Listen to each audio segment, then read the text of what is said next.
Glad to have you staying with us. So for prisoners who manage to make it out of the system, having an education can be really vital.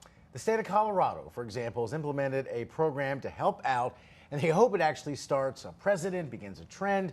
Elizabeth Ruiz takes us there to hear one woman's pretty amazing success story. Alyssa Kurtz was incarcerated for possession and distribution of controlled substances back in 2010. I was a single mom with a baby, and it was like, well, I have to work and I have to put my kid in daycare. And so I started doing other things that seemed like fast money and easier, less time consuming. At first, Alyssa says she felt hopeless. It kind of feels like the end of the world. But then she says she met somebody who was pursuing higher education while incarcerated. And she was like, yeah, I like take college classes through like correspondence, and so that really makes me feel like I can do something productive and gives me hope that I have some kind of future beyond this, even with this huge sentence. So she started classes, and by the time she was released, she says she was 3 classes away from having her associate's degree. Since then, she's accomplished everything that was on her list. I had another baby.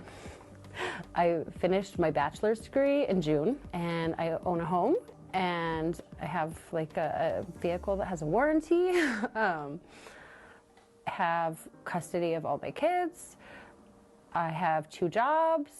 And I know a handful of people who are in similar situations. Alyssa says she owes her success to her education, the hope it gave her, and the family support she had upon being released. We've heard the phrase all the time, you know, you do the crime, you do the time. Well, what happens after they do the time? Colorado Representative Matthew Martinez introduced a bill that would grant anywhere from 6 months to a year and a half off a person's sentence when they complete an accredited higher education program.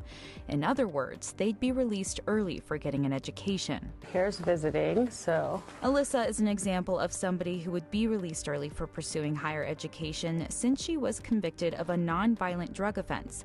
But she's now put that life behind her, and she wants others to know the impact education can have on people's lives. There's kind of 2 ways that people go. Like there's like everything is screwed and there's no hope. So it doesn't matter what I do. And there's people who are like, you know, if I try hard enough, I'm going to put something together out of this and make good use of this time and make it productive. And given the opportunity to do something productive, a lot of people will do it. For someone like her, perfect candidate, non-violent offender.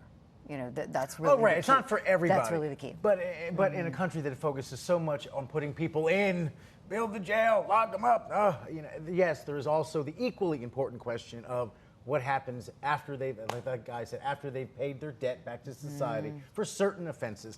Yes, can they have a productive, meaningful life? Right. Because if they do, it's better for society as a whole that they just don't come out and are as lost on the way out as they were on the way in. So yes, that's important from a societal standpoint. Yes, I'm all for something like this, and also for, you know, prisoner work programs. When you have those people who are in for something nonviolent, whether it's a prison sentence or a local jail sentence, they can do work in the community, like cleaning up litter, something to better the highways, the streets, and so that it's productive, it gives them purpose, you know, and then if there's something they can be given in exchange for that, a little time off the sentence, it's a good thing. Absolutely. Love her story. That was great.